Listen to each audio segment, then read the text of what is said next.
I'm comfortable putting a shovel in the ground today, having those fights with capital, put the shovel in the ground today. I'll deliver that building in 24 to 30 months. That supply issue will be gone. It'll be rearview mirror at that point.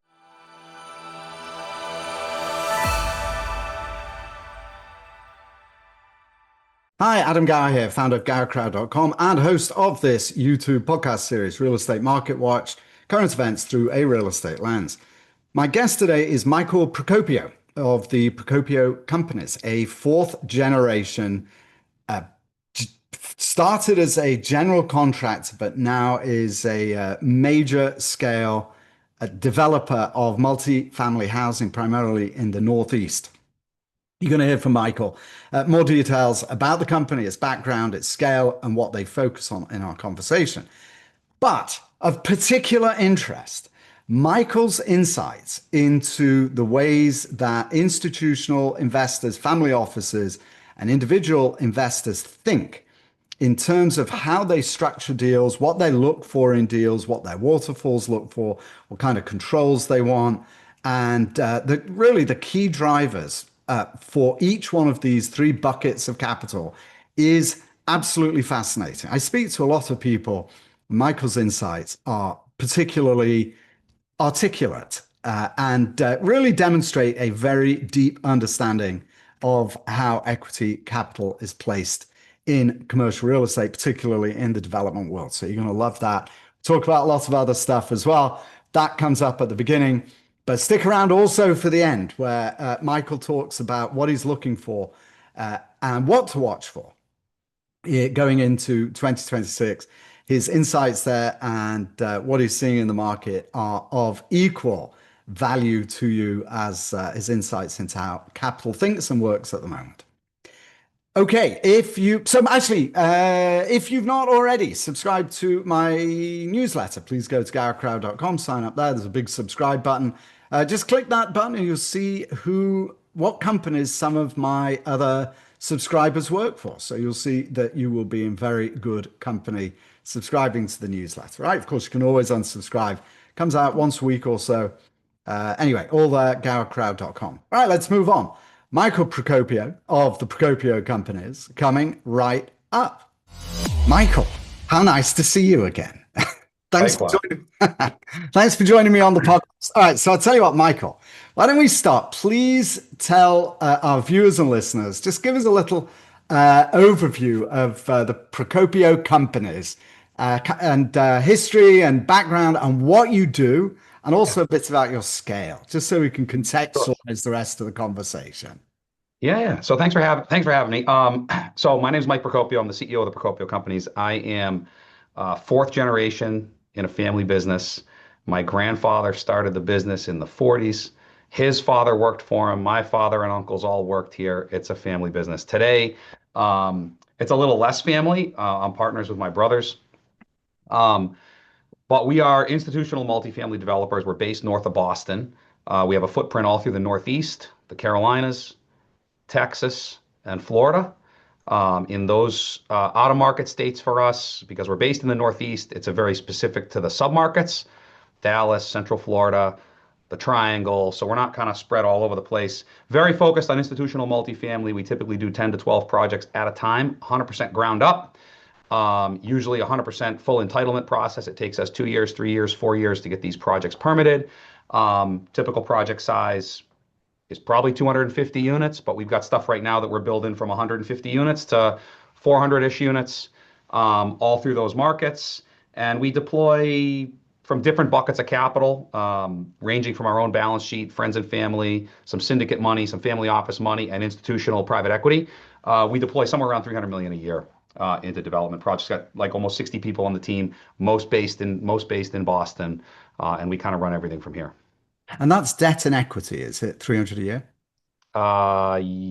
Yeah, in general, yeah, total capital. Okay. Yeah. All right. So you actually preempted like three of my other questions. No, I'm efficient. We're efficient, if nothing else. No. All right. So, but do you? So you're a general contract. Because what is your investment strategy? Yeah, Let's so talk we about so that. Yeah. so we're structured. We're vertically integrated to start with. So Mm, so we we came out of the construction world. So we were the original iteration of the company were small contractors.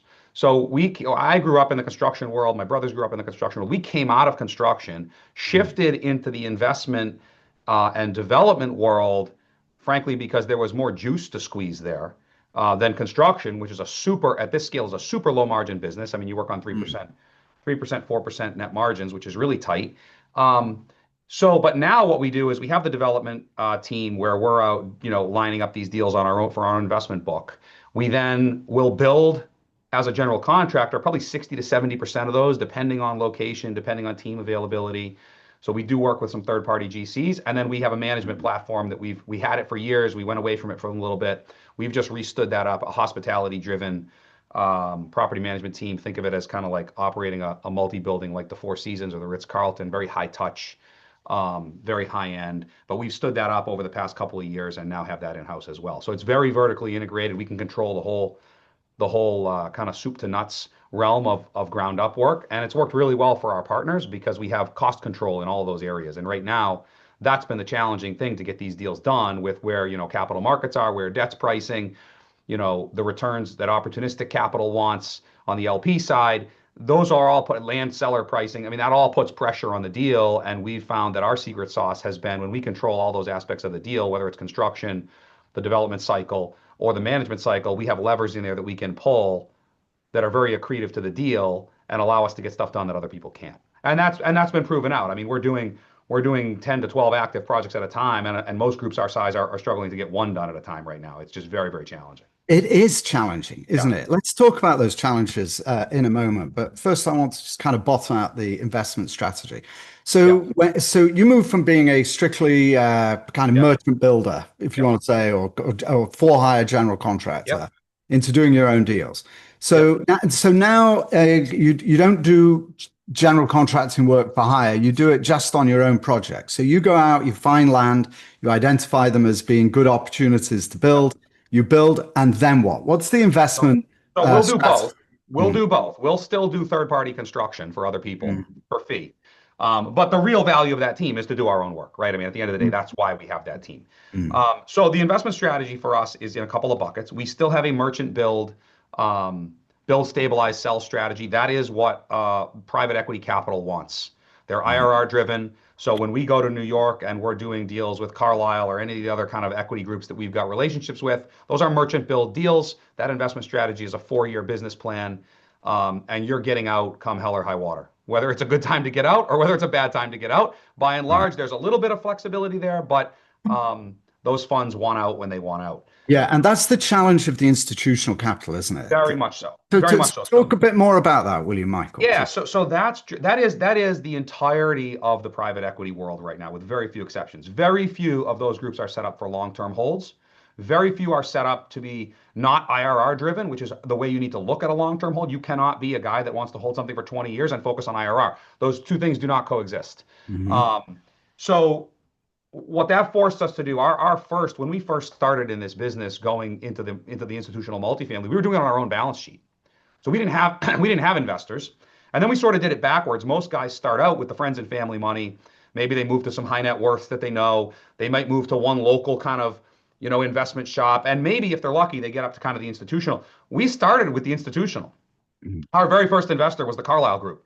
And you want to talk about a baptism by fire? We jumped right into the deep end as these small town kind of north of Boston guys build. We were building a high rise, so it was a big project. But we didn't All right. know. So what did you learn from that Yeah, we. experience? Come Oh, I on. learned. I learned how to do institutional reporting. I learned how to Okay. handle institutional partners all through COVID. Institutional Well, lending. you Yeah. you also learned that they have particular requirements when it comes to material decisions. So Yes. talk, Yes. talk about talk about some of the kind of the structural things that were new to you that you had to swallow. Let's put it I that mean, way. you're not in charge. You're nominally in charge. You're in charge until they decide you're not in charge. I mean, that is the reality of it. And we went into it eyes wide open. But the reality is they control major decisions. And we listen.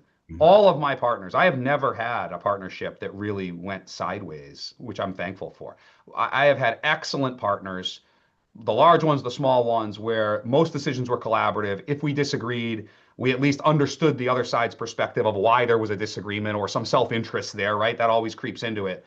But yeah, they when you make that choice to take institutional money for anybody doing that, you do not have control. You're It's getting a not just job. major decisions. You do not have functional control of your deal. You do until they decide that you don't, right? And Interesting. So what's you the know, they're attraction then? I know you and I know obviously, but what is the attraction? yeah, the attraction is there is liquidity there. There is ready capital there. They're motivated to do deals, and what you find there that is a different motivation than the family office space. Family offices are focused on wealth preservation. They're focused on modest returns over time. They have a longer term outlook. Private equity, in the context of some of these funds, if you're working with a shop that raised a $10 billion closed-end fund with a 4-year investment period, they have to put $10 billion on the street in 4 years. That's a lot of money. That's a half $1 billion a quarter almost, right? So they're pouring money into the street. So you have a ton of liquidity. Um, they're generally, if you find the right shop, they're open, they understand development, they understand real estate, they've got systems, they've got processes, and it's it's great leverage on your money. So if you're doing a 95-5 joint venture, you're putting 5% of the equity into a deal. We did this many times. And at the end of the deal, you might be taking a net 35, 40, or 50% of the net proceeds of the deal for that 5% investment. It's an incredible, like we focus a lot on equity multiple as our return metric. And the way to drive that multiple is to do private equity 95-5 deals. Because that 5%, you've levered that so heavily with the equity and with the underlying debt, the returns are unreal. And what And did that the dilutes water? that dilutes as you dilute those percentages, right? So if you got to do a 90-10, it's a little less efficient. If you got to do an 80-20, it's a little less efficient. Hmm. But certainly back You don't then, get better terms with more money in. you get better terms and you get better chunk dollars, but it's not as efficient for your money. So at a 95-5, you put $1 million in, maybe it turns into 15 million out the back. Hmm. At a And what kind of? 90-10, you Yeah, go put ahead. 2 million in and it only turns into 20 out the back. So it's Okay. more money, but it's not as efficient as only putting the 5% in. But And typically, what kind of waterfall structures do you look at? so those private equity ones all kind of look the same. Maybe it's maybe it's pari passu to a 10, and then you get a A little bit 10 of a cap. So I'm sorry, 10 pref. 10. Yeah, we call it a pref, but it's really pari passu. It goes out to both. But Oh, you get like a 10, and then it would split to like maybe you'd get a slight promote. You'd promote 15% to a 14 or a 16 IRR, and then you'd have an 18 IRR hurdle and a 20. Your okay. back end might be a 20, right? Mm. Which can be challenging to hit sometimes these days, right? Like, but we would hit them consistently. We started working with the private equity money in 2018.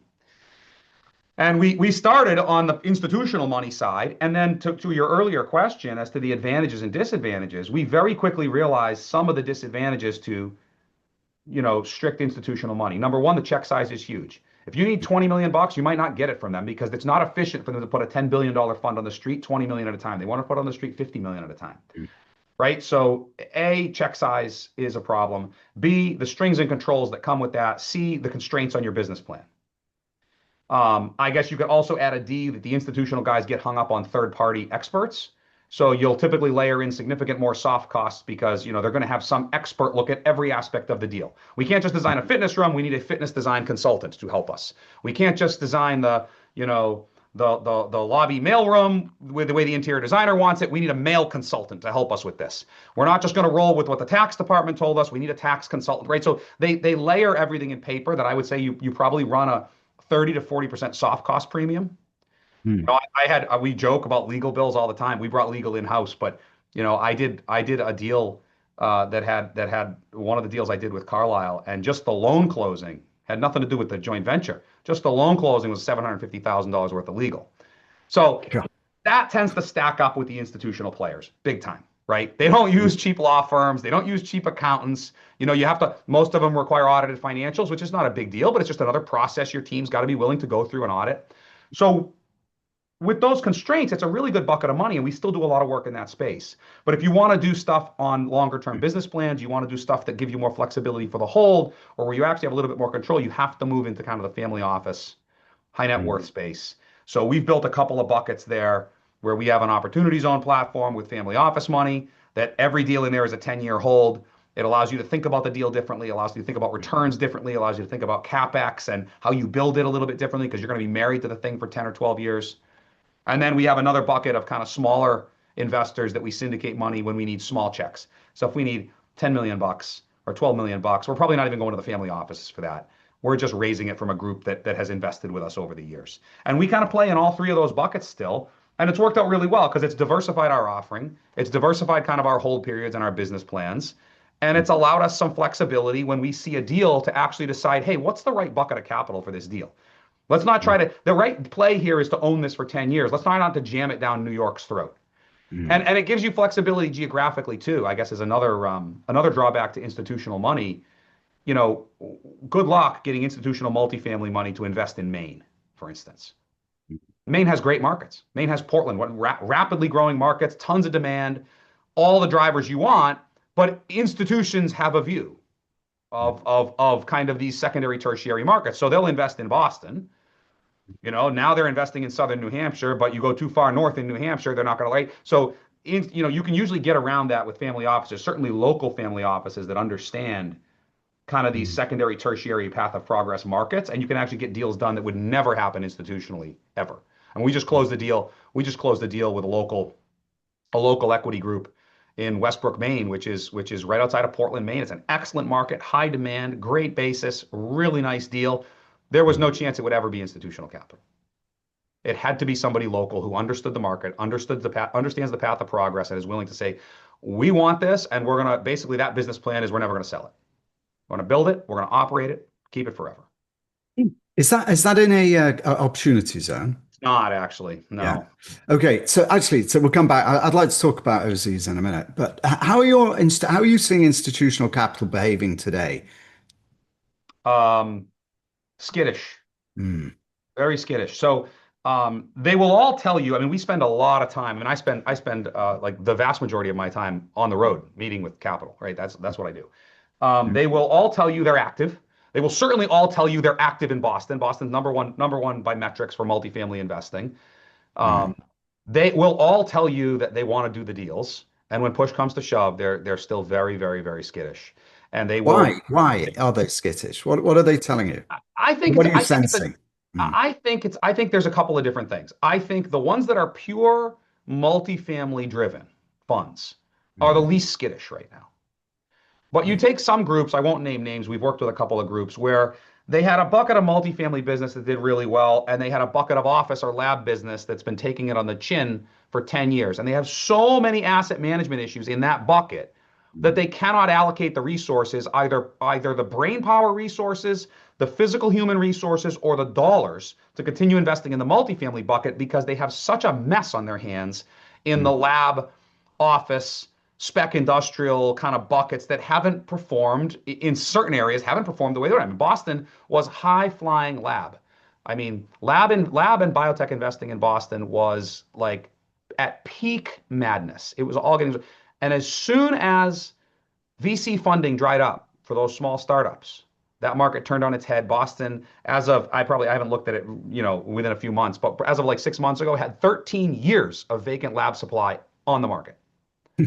Right, 13 years, and that evolved in a 2 year period. I mean, it went from the asset class to own to the point where investors were walking away from multifamily because we were competing for the same sites. We were bidding on it as a multi-site. Someone else was bidding on a lab site. They could pay twice as much money. If we could pay 20 million as multi, they could pay 40 million for lab. That's It incredible. was a crazy market. But I think in some of those big shops, they've got these asset management issues that are driving concerns.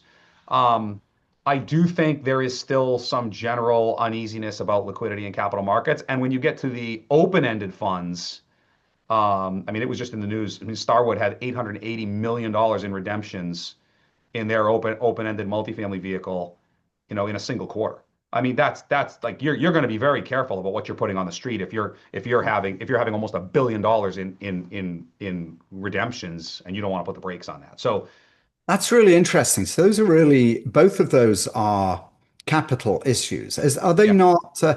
So I'm going to ask you also this: are you skittish? I'm guessing that you're probably not.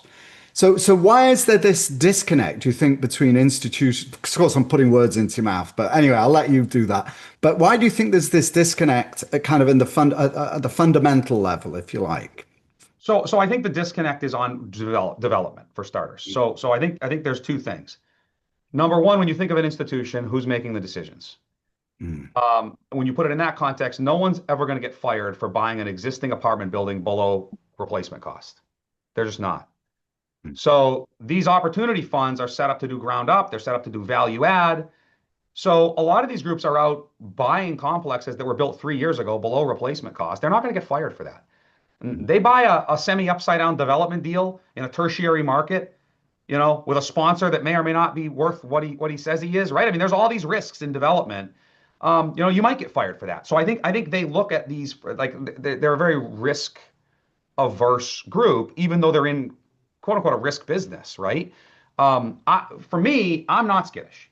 I want to be wise about where I put my money. I want to respond to market forces, right? We look at some of the markets we're in. We look at Raleigh, for instance. We've had to mm, become a lot more careful there with what we look at because they are oversupplied for a moment in time. I think long term, they're one of the better markets to be in the United States.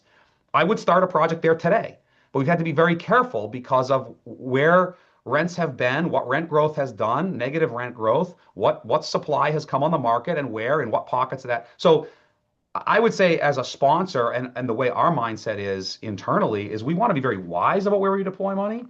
But mm, my job really is to see around the next corner. mm, And I want to say, look, guys, I understand there's weakness here. We're doing this in Florida right now. We're building in a market in Wildwood, Florida. We're building 372 units. We're in the middle of capitalizing it right now. And right now, it looks horrible. There's double digit negative rent growth in the market. There's double digit vacancy in the market in brand new buildings. mm, But it's the fastest growing MSA in the United States 3 years in a row. The net inbound migration is incredible. There was nothing built there for 10 years, and then all of a sudden there was this slug of supply built. As mm, soon as that absorbs, we're going to be right back to the conditions we were in 3 or 4 years ago when there was no supply. I'm comfortable putting a shovel in the ground today, having mm, those fights with capital, put the shovel in the ground today. I'll deliver that building in 24 to 30 months. mm, That supply issue will be gone. It'll be rearview mirror at that point, right? We can see the other permits. There's no other permits being pulled, so it's not like more supply is going to come on in the meantime. So we want to think through stuff like that. A lot of times the institutions are just they're going to draw a hard line and they're going to say no, right? Like I'm not interested in deploying there. That's not a market we want to be in for a variety of reasons. A lot of times they have more data than we have, but I will tell you in my experience, they can sometimes get lost in the data. interesting. And it's What good about, to have the data. It's good to have the data. You want the more data you have, the better. But the reality is, if you get lost in just the numbers and don't understand what's actually happening, the dynamics in a market, like what's the feeling on the ground? Where do people want to live? Where are people moving to? Right? mm, Why do they not want to live there? And they're all shifting over here because it actually can happen very, very rapidly. In a matter of a couple of years, you can see entire neighborhoods transform an entire cities shift where the focus is within a city.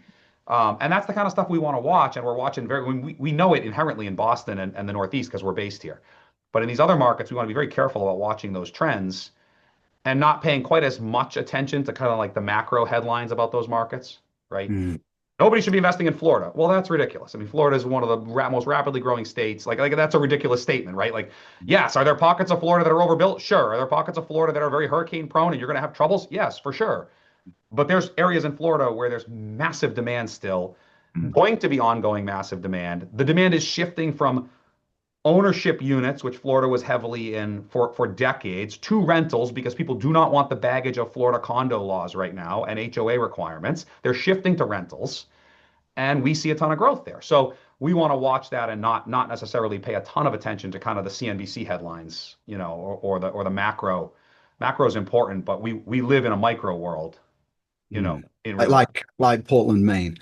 You also, right? So you also, okay. So you've talked about the institute, how institutional capital is thinking and acting today. Yeah. How is that different? Are you finding, Michael, from family offices, number one, and let's call them smaller, high net worth accredited investors, number two? Yeah. Great questions. Because there's huge differences, and we're working in all three buckets. So institutional, we talked about, very cut and dry, very in the box. Their buy box is very defined and Mm, very data driven. family offices. So I put family office. When I say family office, I mean, because everybody wants to call themselves a family office now. A family office to me is a family office that can write a single check between 10 and 20 million bucks. Discretionary. I don't have to deal with the client. I deal with the family office. They have a team. They are not writing $1 million check. They're writing a 10, 15, 20, $25 million check, Mm. filling that gap right below institutional money. So that's when I say family office, that's what I mean. I don't mean one guy that sold his business for 8 million bucks and has a little real estate gig going on. So those Mm. family offices to me, there's a bunch of big differences. Number one, they're long-term thinkers generally. They're very, very tax sensitive, which institutions are not, because most of the institutional money is tax agnostic, right? You know, CalPERS doesn't care about the tax. They're tax exempt. They don't care about the tax situation they put you in or put themselves in. Family offices are highly tax sensitive, so they're very open to deals where they can either get outsized depreciation, shelter gains, things like they're open to all those scenarios, 1031s, DSTs, you know, Mm. opportunity zone investing, tax advantaged debt, you know, tax-free debt, tax exempt bonding for affordable housing. They want to play in all those spaces because it's so advantageous to them. Mm. The They're also, I would say, generally very thoughtful and understand real estate to be, while risky, somewhere in the middle of the risk spectrum compared to other things they're offered, right? These are guys that play in the VC space, they play in the startup space, they Mm. play in the crypto space, they play in traditional equities, they play in bonds. And real estate for them is not some outlier on the risk spectrum way out Mm. on one end. They're able to kind of rationally look at it and understand the risk reward of what kind of real estate they're buying. That said, one of the drawbacks is they generally have somewhat unsophisticated real estate teams. So Really? they oftentimes, unless they're a really big family office, you're oftentimes dealing with a generalist. You're dealing with the same guy that allocates money to bonds and stocks and crypto and real estate. Whereas at an institution, you got a guy that's a real estate analyst. That guy knows everything there is to know about real estate, right? He models real estate all day long. He understands real estate returns. He understands how it acts. He understands how it operates. Mm. There is generally for us an educational component with a lot of the family offices where we're having to educate them on the real estate stuff. That said, it usually is a great relationship. They become very symbiotic. You're very much more aligned interests. We deploy our money in every deal. So we're functioning as a family office. I mean, I have at any given point $50 million on the street off of our balance sheet. So in the GP position. So to me, we're acting like a family office. We're very aligned with family offices where we're not always aligned with an institutional partner, right? I am very tax sensitive, and institutional partner is not.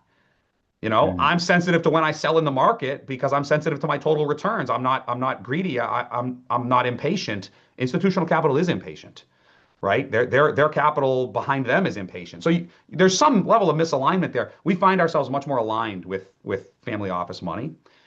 When you get to the just high net worth, like say the individuals, your successful doctors, lawyers, business owners that can write a 200,000, 300,000, even $1 million check into a single deal. Um, they would act a lot more like a family office. They often need a lot of hand holding, but most of them in that world are sophisticated enough to know what they don't know and rely on you, and sophisticated enough to understand the investment that they're investing in, right? We've got a whole bunch of guys like kind of Silicon Valley guys in our kind of high net worth and ultra high net worth syndicate. Real estate's the least complex thing they've invested in, right? They understand kind of complex early stage investments. They understand illiquidity. Every now and then on that individual investor side, you get someone who's very needy and just doesn't understand that, like, hey, you can't call every 2 weeks for an update. That's not how this works. This is development. You give us the money, we give you the reports, you get the money back in like 4 years. There's no cash flow, right? There's always that one or two people that just don't understand, right? They call you up in the middle. We want our money out. Like, yeah, that's not how this works, right? So, but in general, those buckets Mm. have served very good purposes for us, right? It allows us Right. to play across a lot of project sizes, a lot of smaller infill projects we can do with the smaller investors. And When these we you do, and these you do for your own account. These are your longer term. These are the Yeah, ones that you want to hold on to. yeah. Let me ask you this about the family offices, and then let's talk about the accredited, let's call them the accredited investor group. So the family offices, are the terms that you get from them similar as those that you get from Carlisle, 95.5s, material decision rights, same kind Yeah. of waterfalls, or are the structures different? The sophisticated ones I would say are substantially similar. Mm, And then as you kind of come down in the sophistication level and get the smaller and smaller family offices, you're going to see more and more differences. But in mm, general, I would say they generally look the same, right? mm. Our review of a term sheet from a family office is going to look very similar to how we would review a Carlisle or a Cross Harbor or BlackRock kind of term sheet. Mm. They look the same. They're generally structured the same. Those sophisticated family offices have hired people out of those shops in a lot of cases who want more flexibility, who want to be able to do different deals. So Mm. they tend to find the more entrepreneurial people So in the these. biggest difference, so the biggest difference you're finding is twofold. One, tax, but also they're not IRR driven That's either. correct. The longer Yes, term. there are So multiple how, driven. they are multiple. So how do the waterfall, are the Multiple. waterfalls, are they equity multiple structured then versus They're still IRR driven waterfalls, but you'll see them oftentimes like on the longer term holds. The hurdles are way lower. okay. So if we're going to do an OZ project, we're going to have less hurdles and they're going to be way lower than we might. The first hurdle might be a 6, Why? right? Yeah, go ahead. Because of the time. Time No, kills no, no, IRR. no, no. I'm sorry. I had a different question when I said why. Yeah. So, No, but that's and saying that's so you really might that's have a really the six. underlying. So just describe that longer term. What does that waterfall look for? And then I do have another question. So maybe it's a 6, a 10, and a 14 are the hurdles, So you do something like still that. have these multiple tier Yeah. hurdles, and that's going to be what, like it's going to be an 80 to a 6 and a 70 to a 10 Yeah. and Yeah. whatever, Yeah. 60 to a That's 40, whatever kind of structure. Okay. Yep. So on those longer term deals, why don't you do equity multiple hurdles? And the reason that I asked that actually is that worked with a client who came out of the institutional multifamily space and was in a different asset class altogether and was moving to these longer term 10 plus years and brought over these institutional hurdles. It doesn't really matter where you put the numbers. You've still got IRRs to deal with over a long term. And we But actually switched it. We switched it to equity yep. multiple hurdles without nobody. It was almost though nobody noticed. Yeah, we've done them. We've done them, Mm, and I would prefer to do them that way. So it just depends what we can get through. We've also done yes. where we're just sort of a single hurdle and it's set up, the ownership structure is fixed at the beginning. So, hey, everybody's going to get a pref and then it's 60/40. And we actually we set the percentages at the beginning at 60/40. So that you actually don't have to trip a hurdle. It's just as soon as you paid the All pref, you do is 40. exactly right, The right. cash flow split. So, you know, And you put catch ups in those as well. Or do they? Are you? sometimes, yeah, Yeah. sometimes we'll have a catch up in there. Sometimes we won't. A lot of times on development, we'll have like a cost overrun recoup line where if there's like uncontrollable cost overruns that we've had to fund. COVID was a great example. And one project we funded 3.5 million in cost overruns, but it came back to us in tier 3 of the waterfall. Okay. Yeah. Interesting. Um, okay, and individual investors. Okay, we talked about them briefly, but how much do you typically raise then as a proportion? Because, okay, so we've worked with clients that want to get off the institutional. They want to to quote one to be the captain of their own ship. They Yeah. don't want to run their business by committee. And Hmm. then the other interesting dynamic that you've actually referred to that we've seen before and have helped clients with is that during downturns or when it goes slow, that's the best time to be active. And Yeah. yet your institutional capital is sitting on the sidelines. Sitting So on you their hands. have these different funnels. So to what extent is your high net worth capital channel, let's put it that way, what proportion of that is part of to what extent is that a proportion of your total equity capital? Well, I would say today it's 20%. Hmm. Would you like it to be more today?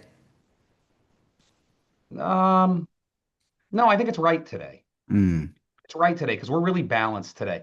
I will say that to your exact point of freedom when you know the time is right to hit. We brought a project out, 300 Hmm. units north of Boston. We just turned it over and we're leasing up. So what's called this 2 years ago. We were out raising money for it, and there was, I mean, it was a layup for equity, $50 million, $52 million equity check, but it was a Hmm. layup for New York. We couldn't get a single person to look at it, and we decided to syndicate it from the individuals, not even the family offices. We couldn't get anybody to look at it. Rates were running, construction costs were running. There was a lot of risk in the deal. We were highly confident. Now is the right time to put this in the ground. It'll deliver into zero supply. We need to do this. We syndicated from that group of high net worths, the Hmm. accredited investors, 52 million bucks. Hmm. So the ability there is not just there for $5 and $10 million checks. I mean, Oh yeah. There's significant capacity there. So Uh, why not stick with that and be a yeah, because captain you of do your when ship? you do enough big ones like that, you do run them dry. Mm, It doesn't matter how high net worth someone is in that bucket, you mm. know, there's only so many $1 million checks they can write. Well, but And have outstanding how many investors do you have? The 500 500. Okay. in that list. Yeah. Mm, mm, And then probably 50 super active family offices that we're always talking to. And then on the mm, institutional side, we talk to everybody, but I mean, there's probably 15 shops that we talk to all the time, big shops that we're always in front of, always mm. going back and forth on deals. I mean, when we take something out institutionally, we're probably showing it to 100 groups. We're having Really? detailed conversations with 30 or 40 groups, and we're arguing terms with 5 to 8 groups. Mm. And you don't have any programmatic relationships with. We have had programmatic relationships. Mm, Yeah. Well, the thing with programmatic relationships is like the statement with institutional capital of you're in charge until they decide you're not. It's mm. programmatic until they decide it's not. Right. So the buy box is the buy box. Yes, go forth, buy in the buy box. And then you bring them a deal and they're like, Not Israel's that one. Gaza. We don't like that buy box anymore. Or Iran is rattling a saber. This buy box needs to change. And it's like, okay, guys, so it really isn't programmatic, right? Like, I and see. Listen. that's literally it's just we find institutionally that is so driven by the whims of the macro environment, monetary and otherwise, Mm, right? mm, I mean, elections, raising money through election season. Give me a break, right? Like, I mean, I've been through this cycle so many times. It's a pain in the ass mm, because the hyper focus on the macro conditions and really like I've just been in this business long enough to understand that cycles come and go, and those things very rarely impact it, mm. you Yeah, know? people get distracted though by news They get cycles and distracted. But like been doing this for long. I've been doing this for 25 years, right? The war in Iraq didn't affect US real estate. mm, Afghanistan didn't affect US real estate, right? Like none of mm. it. Not very little of that does. Like I can't think of a single election in the past 20 years that had a direct impact on US real estate. It didn't. Okay, so let's actually ask Cycles come specifically. and go. They do. Okay, but so that actually is a perfect tee up for What did I this just tee question. myself up for here? Because I'm All no in trouble all the time. right, so elections might not, but politicians might. So, what Politicians. kind of headwinds are you seeing at the moment? And let's lean in a little bit to recent policy decisions without being partisan. It's not my question. It's what is the impact on real estate? That's all. But things like tariffs and immigration Yeah. reform, what are you seeing in terms of headwinds, the impact on construction, which is often talked about as being one of the industries most likely to be hit by these policies? So I'll give you a nuanced answer, and I will preface the answer by saying that I do construction mostly in the Northeast, and I think Hmm. other areas of the country are going to be much harder hit than we are by design. Why? Okay, because they're much more reliant Ah. on the immigrant workforce. There is an immigrant workforce here in construction. It is by and large not the undocumented illegal workforce. There is some of that. That is a very small portion of what you see in the Northeast. Hmm. Building in Los Angeles, different story. Building in Phoenix, different story. Building in El Paso, different story, right? Like all through the Sun Belt. It's just a radically different shift. So, Hmm. do has the right? I mean, I have 8 active construction sites going at once right now. Hmm. Boston, in Boston region, right? Boston has Hmm. been one of the targeted cities for immigration enforcement because our mayor's been lipping off to Trump, and there's focus on Boston, right? We've had one incident on one job site where they came in and collected a single guy. They went one guy. He had a criminal warrant. They came in, they made the arrest. They didn't bug anybody else. They didn't go ripping through the crews. They didn't, right? So we haven't seen a significant impact on the Hmm. construction side. Uh, the tariffs Hmm. are a bit of a different animal because depending on where you are in the country and depending on how you source stuff, you're going to see different tariff impacts. But Hmm. in general, what I'm about to say ties out, and I'll say that because Avalon Bay just did their REIT call, and their numbers matched my numbers. So I mean, I don't know nothing about Avalon Bay, but let's just say our numbers are the same numbers. So, Hmm. 20% of a project's costs are materials. You're building a $100 million project, 20 million is the material cost. Of Hmm. the material cost, now allocate what is actually subject to tariffs. It's something way less. Maybe it's 10% of the 20 million. So now Hmm. you've got 2 million subject to tariffs of Hmm. 100 million. and say the average tariff on those is 6%, because the average tariff isn't 80%, right? Like the average tariff is much lower. So now what you're really dealing with is like a 6% bump on 2 million of 100 million. And what it works out to is like somewhere between 1 and 2% on a total project Okay, cost. I want to reassure you that is a number that I'm consistently hearing. Avalon Yeah. Bay, you, and Yes. many So, others. so In 1 to fact, actually, 2%. I'll tell you, I spoke to, it was Sean Burton at City View, who's Yeah. also Oh, a yeah. ground. Great guy. No, Sean. Great guy. Yeah. Yeah. Exactly the same, between 1 and Yeah. He's 2%. a West Coast guy. So he's in LA. He's Yes, got even another perspective. So yes. yeah. So I want to be very careful because I've gotten accused of like basically saying the tariffs aren't a big deal. The tariffs are a big deal, Mm, but they're not the end of the world mm, like people are making them out to be. I'm in the construction business, right? So I mean, 1 to 2% mm, on $100 million build, you can figure that out. Yeah, mm, 20% would be a problem. mm, 10% would be a problem. But the reality is it's very contained. I can tell you in the Northeast that the two things that are most impacted are softwood lumber, which almost all comes from Canada, mhm. um, and steel, which comes from Canada and China, right? Um, a lot of that can be onshored. It's marginal price differences. The softwood lumber issue, we can buy it from South Carolina. We just pay the trucking, right? So there are solutions to a lot of this. Now, what I would say is where there's smoke, there's not always fire, but there is still smoke. And like the more noise around this, the more complicated it gets to manage the situation. Right? And the more noise there is around tariffs, the more kind of BS letters we get from a random roofing supplier that says, our tariff rates we're going up 10%. No, you didn't get 10% tariff. So you're not going up 10%. Like you just got to fight back on some of the stuff. Um, I would say that bucket of policy, if we want to take immigration, the immigration issues going on right now, immigration enforcement issues, I should say, and the tariff issues are probably the most negative of the policies related to real estate in the current environment. I would say the other bucket is relatively positive. Increased money flowing to LIHTC, increased money flowing to the GSEs, increased money flowing to tax subsidies for affordable housing, increased money flowing to communities that are reducing zoning regulations and reducing local control. Um, all of that kind of stuff is the OB3, the big beautiful bill, um, renewing the opportunity I zone. never heard it called that before. OB3, OB3. yeah, that's That's good. OB3. Yeah. OB3.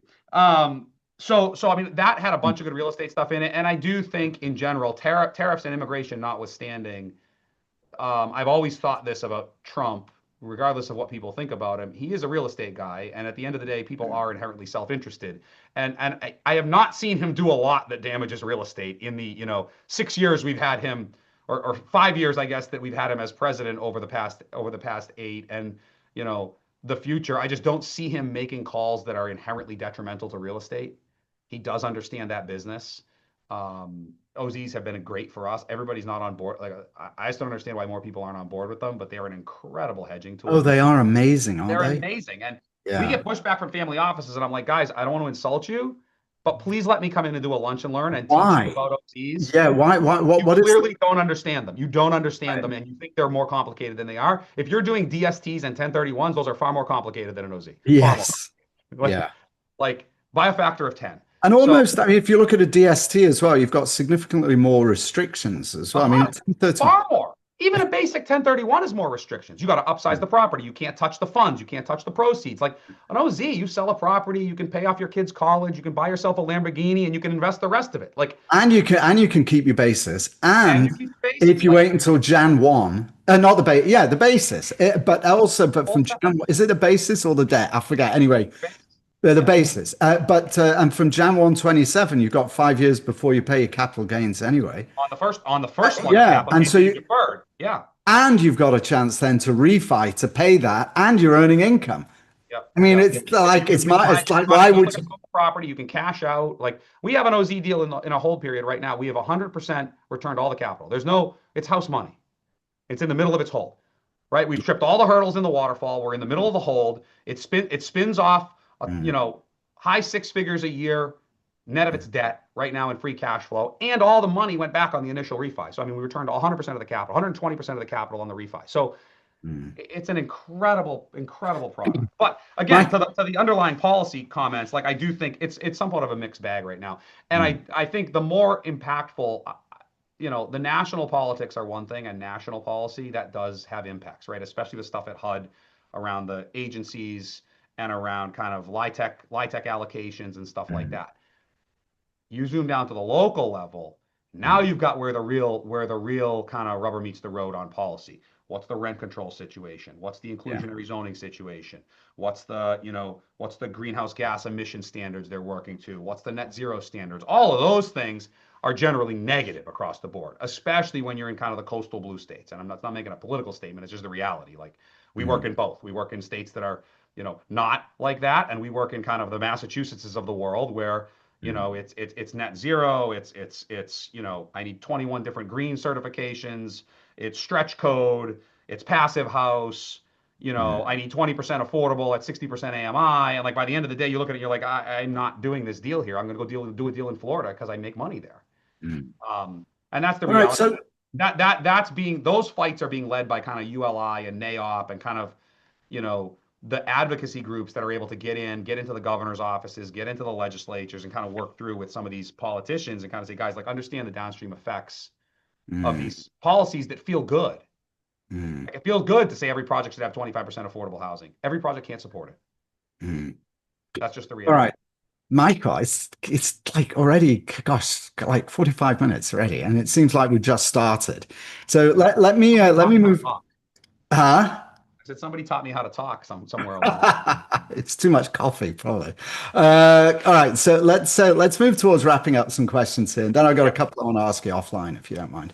Workforce housing. Okay, so what is the within multifamily? What is the asset class that you prefer to focus on? You've talked about LIHTC, Yep. but not actually used the. I don't think you've used the word workforce yet. So So what we do is your preferred we asset play in class? all the buckets. My preferred is I'm a class A, high luxury, core institutional multifamily guy. If Okay. I can build, a Ritz-Carlton level multifamily project with zero capital A or subsidized affordable units in a core location where I can get $6 rents, I'm going to do that. Mm, That is what I'm good at, right? I'm good at that high touch, hospitality driven multifamily. That said, we work in a lot of markets where that doesn't work, right? Outside of Portland, Maine, I'm not building high rises on the St. Regis residences, period. I'm building 2 and 3 story walk ups with no elevators. They get $2 rents. mm, That is inherently what I would call workforce housing. mm, It's got some luxury stripped out of it, but that's okay. It's still nice. It's still brand mm. new. It Affordable doesn't by design. affordable by design. It's inherently affordable. And when we talk about workforce housing, I talk about 100 to 120% of the AMI. Hmm. So if the AMI is 80 grand, then those apartments are going to be able to be afforded by someone that makes between 80 and 100 grand. Hmm. They're not designed for someone that makes 300, and they're not designed for someone that makes 30 grand, right? Mm. They're workforce. That's your teachers, it's your firefighters, it's your police officers, it's your generalized workforce, your nurses, it's your workforce. We play in that bucket in a bunch of different markets. We don't do as much in like the capital A affordable LIHTC space. That's like a really specialized space where we Yeah, lean it is. more in that direction on the construction side. But it's Mm. it's a we do it with partners. So we'll bring in if we're going to do an affordable deal, we Mm. will lead it from like, hey, the balance sheet kind of big developer perspective, but we will bring in a partner, usually one of the community organizations that does a ton of affordable housing, and let them lead kind of the capital stack, LIHTC application, Yeah. allocations of credits, So you do LIHTC, syndication and do you? resyndication credits. Let them lead that because that's a very specialized market. It is. It's really complicated Yeah. as well. All right. So what are the biggest challenges today, Michael, going into 26? Or today? What are the biggest challenges today? I would say the biggest challenge today is aligning the expectations of land sellers and land basis Hmm. with the economics of a deal. Hmm. That's super, super challenging. I mean, I got a call the other day or a text from a guy. He says, hey, I got this great, great project, 1,200 units. It's going to be approved. You want first look at it. We're going for 100 grand a door on the dirt. And I literally wrote back, I said, I don't think I could justify above 40 grand a door in that location. He said, why are you so far off?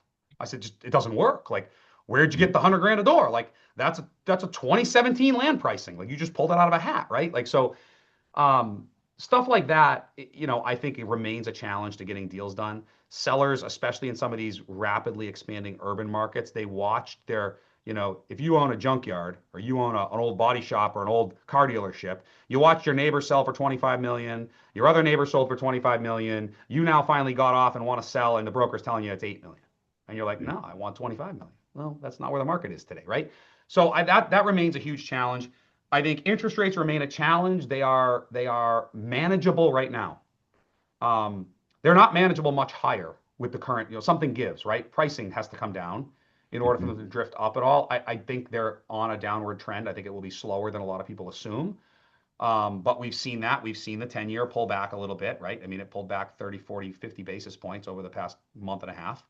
Mhm. Um, so I do think that's a hurdle. I don't think it's as big of a hurdle as people are making it out to be in the short term. Certainly, Mhm. deals get better with lower rates, but we're making it work. We're doing a lot of deals. And Mhm. bluntly, I think there's a lot of noise from a lot of people that haven't gone through a bunch of cycles.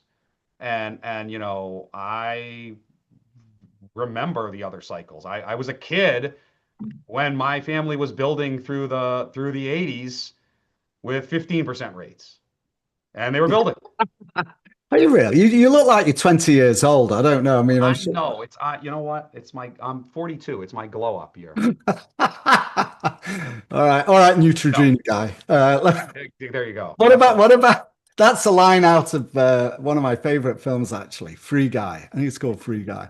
If you've not seen it, it's one of the best films. Love it. Absolutely fabulous. It's a great film to watch. Really feel good flick. All right, what about opportunities? I didn't mean to be rude or anything. I'm No, no, totally. What about opportunities then? Where do you see opportunities? Where are you pointing your ship going into 26? no. We see with secondary and tertiary markets that the institutions are ignoring. Love that. And specifically, we are making a major push to bring large-scale institutional build-to-rent single-family developments into the Northeast, where they've never been done. So single family, we're doing a single family development up here, 312 units, Oh, build to rent. built to rent, Ah, built to rent. ah. Yeah. If you understand the underlying metrics of how it would work in the Northeast, you're not competing with apartments. You're competing with for sale homes. And to Mhm. buy that equivalent home is 1.5 to 1.8 million dollars in the Northeast, and you can rent it Mhm. for 5 grand. So you can buy it for a $15,000 a month nut, or you can rent it for 5 grand. That is like just the Yeah, reality of the economics. exactly. And it's a bit of a challenging pill for the institutions to swallow because they're so used to doing it in the South, where it Mm, competes with apartments and it competes with brand new homes that you can still buy for 250 grand. Go to yeah. Orlando, you can rent a house or you can buy a house for 250. Like Mm, there's not a huge spread in the rent versus own. But when you get into New Jersey and New York and Massachusetts and Connecticut and New Hampshire, it's a massive spread. Massive rent versus buy spread. Multiple And thousands are of dollars. how are you financing these? Is this family office, individual investors, or just yourself? So no, a mixed bag right now. We have a big one that looks like we're actually going to get some institutional money over the hump. It's been a challenge. It's been a challenge, but we've got a couple of groups that we've really spent a lot of time educating, spent a lot of time in the market, and Mm, one of them would be like kind of the most institutional of all money. And if we can get them over the hump, not only to be in southern New Hampshire, which functions as a Boston suburb. It's close, but BTR in the Northeast, it'll be a real coup. But we are like all in on that asset class, especially in the mm, Northeast. It makes all the sense in the world. The challenge here for that is finding sites that can do it. We stumbled into this mm, one particular site that's almost 200 acres. It's an old mm. apple orchard. But you get Oh, these smaller sites. Those deals work at 90 units. They work at 75 units. Work at 100 units, 150 units. You mm, can do that. And so we've now sort of shifted in our acquisition strategy, not just looking at kind of this urban infill, multifamily podium, high rise kind of traditional city multifamily stuff, but now looking at kind of what, within an hour of the core, or within a 50-minute commute, where do we see where we can get, 40 acres mm, and come in and do a low density BTR deal and get the town on board. There's a lot of challenges here. You know, no one in the Northeast is used to building houses 7 feet apart from each other. You go to Florida, the houses are 6 feet apart all the time. You go to Texas, they build them 6 feet apart. The Northeast, they're like, guys, you need 40 feet between your houses. You need a 35,000 square foot lot. So you're kind of working with the towns to get rid of ah, all this archaic zoning or get an ah, overlay in. But once you get them around that hump, and are basically making the pitch that, guys, we're building inherent workforce housing for people that want to live in your town. mm, You've become mm, unaffordable, right? This is the solution. It's family housing. They're very sticky tenants. They'll remain there for longer cycles of their life. mm, It solves the downsizing boomer issue, frees up that for sale inventory that's locked up by the boomers right now. It solves a lot of problems. We're very heavily investing in that. Fascinating. All right, let me ask you one final question for the podcast. And that is going into 26. What signals are you watching? What signals do you recommend investors watch to help guide them in their decision making, real estate decision making going into the new year? Yeah, that's a good question. I mean, we're watching carefully kind of what happens with the 10-year and what happens with kind of Mm, bond rates in general. We saw a huge shift among maybe not institutional investors, but everybody else when the risk-adjusted returns in real estate sort of the delta narrowed between kind of the risk-free rate, mm, either the true risk-free rate of like a treasury or like the almost risk-free rate of like an 8 or 9% corporate bond, which is almost risk-free. I mean, it's not risk-free, but it's a hell of a lot more risk-free than real estate is. And when you have a corporate bond that you can buy at 8 or 9%, or could at one point in time, or you could say, oh, I'm going to get a 15 IRR in development real estate, you had a certain investor sentiment that would shift. So we watch that to see where that goes. We're mm, watching the 10-year and just kind of seeing where the yields shake out on opportunistic real estate. I do think there should be a very careful eye on the residential housing market. I think there's some weakness there in most markets that has gone underreported, I think. We got used to that market flying really hot, and that resale trade out market has fed a lot of our renter base over the years. Whether it's downsizing boomers, or transitional housing, I think that's shifting a little bit. Um, and then I think watching the overall workforce participation, I think as the rest of the boomer generation really fully enters retirement, I think mm, I think you see, I believe we're going to see a massive shift to rental housing among that generation. I think the mm, traditional, and we watch that pretty carefully. So we're watching like inbound migration in Florida and whether they're rent versus buy. So for the first time, two firsts happened last year. mm, For the first time, the average age of a new Florida resident inbound migration was under the age of 40 for the first time ever. And for the first time ever, more than mm, 50% of the inbound migration were renters and not buyers. And I think what people are much more apt to do today, you live in the mm, Northeast and you retire and want to buy a place in New Smyrna Beach, Florida. I think what's going to happen today is they're going to rent a place in Boston, and they're going to rent a place in Florida. mm, And that combined rent of, call it $10,000 a month for both places, is significantly mm, less than the upkeep on two houses, mhm, right? And I think that's what's going to mm, drive a bit of the shift in the housing supply dynamic. mm, But yeah, I mean, we're watching that carefully and like really focused on, local housing policy. mm, Like it's challenging, but you're trying to stay on top of in the little submarkets you're working in. What are the subtle shifts that are happening, mm. as projects come on and get approved and don't, and elections happen and don't. I mean, hey, New York, I mean, I am fascinated to watch what happens in New York. I think people are going to be shocked to see the capital outflows from New York after this election cycle. Yeah, Even flight. a political statement. Well, That's just flight. a technical real estate. Yep, You are absolutely. going to, there's already 45,000 vacant apartments in New York because landlords will not rent them under the rent control regulations because it's better to keep them empty. Mm, 45,000, that is going to skyrocket. And the outflows from New York, in mm, my opinion, to West Palm and to Miami are going to be absolutely generationally significant.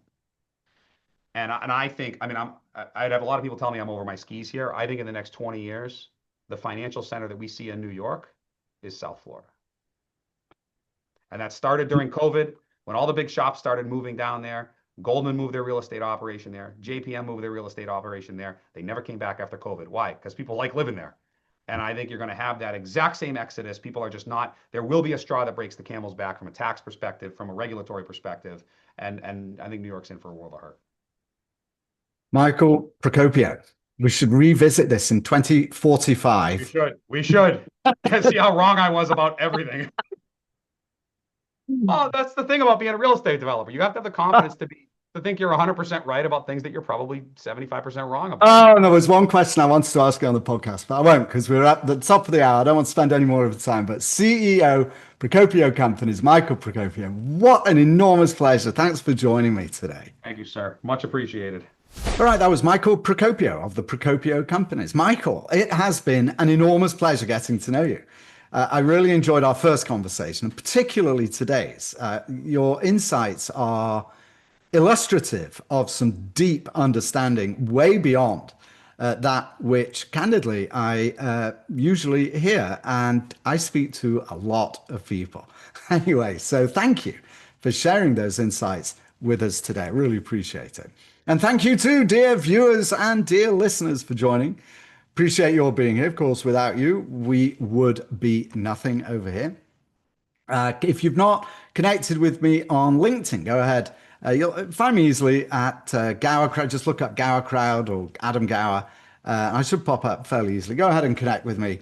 I'm having a lot of fun writing LinkedIn posts. Oh, actually, and so is Michael. So you can follow him on LinkedIn as well. I'll put his LinkedIn or link to his LinkedIn profile on the show notes page to today's episode. All right, that is all I've got for today's episode. Thank you again for joining me. And until next time, this is Adam Gower signing off.